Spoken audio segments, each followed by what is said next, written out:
வணக்கம் மக்களே, இன்னைக்கு நம்ம பார்க்க போகிறது மிஸ்ஸிங் ஆல்ஃபபெட். இந்த மாதிரி சம்ஸ் வந்து இப்போது ரயில்வே எக்ஸாமில் கண்டிப்பாக கேட்குறாங்க. ஏதாச்சும் ஒரு மிஸ்ஸிங் ஆல்ஃபபெட் கண்டிப்பாக வந்துடுது.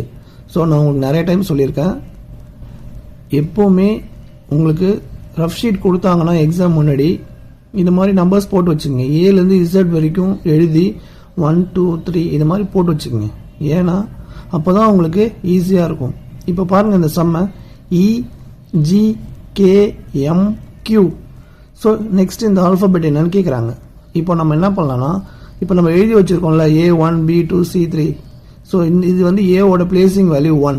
ஸோ அப்போது ஈயோட பிளேசிங் வேல்யூ என்ன வரும்? 5. ஜியோட பிளேசிங் வேல்யூ 7. கேவோட பிளேசிங் வேல்யூ 11. எம்மோட பிளேசிங் வேல்யூ 13. கியூவோட பிளேசிங் வேல்யூ என்ன வரும்? 13 17. தென் இங்கே என்ன வேல்யூ வரும் நம்ம கண்டுபிடிக்கணும்.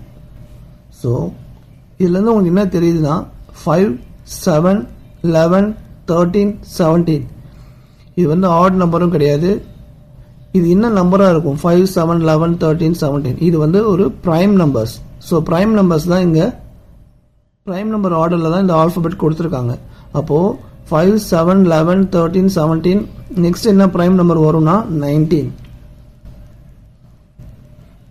அப்போது 19th பிளேஸில் என்ன ஆல்ஃபபெட் இருக்குன்னு நமக்கு தெரியணும். 19th பிளேஸில் என்ன ஆல்ஃபபெட் இருக்குன்னா எஸ். ஸோ இந்த சம்முக்கான கரெக்டான answer is, option A.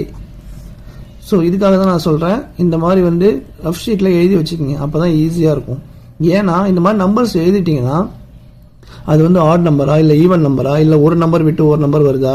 So அது மாதிரி ஈஸியாக நீங்கள் கெஸ் பண்ண முடியும். உங்களுக்கு டைமும் சேவ் ஆகும் எக்ஸாமில். அதுக்காக தான் இந்த மெத்தடில் எழுத சொல்கிறேன். ஸோ இந்த வீடியோ உங்களுக்கு பிடிச்சுன்னா மறக்காமல் உங்கள் ஃப்ரெண்ட்ஸுக்கு ஷேர் பண்ணுங்கள். இது மாதிரி நிறைய ட்ரிக்ஸ் உங்களுக்கு வேணும்னா மறக்காமல் என் சேனலை ஃபாலோ பண்ணிக்கங்க. நெக்ஸ்ட் ஒரு சூப்பர் ட்ரிக்கில் சந்திக்கலாம். நன்றி மக்களே.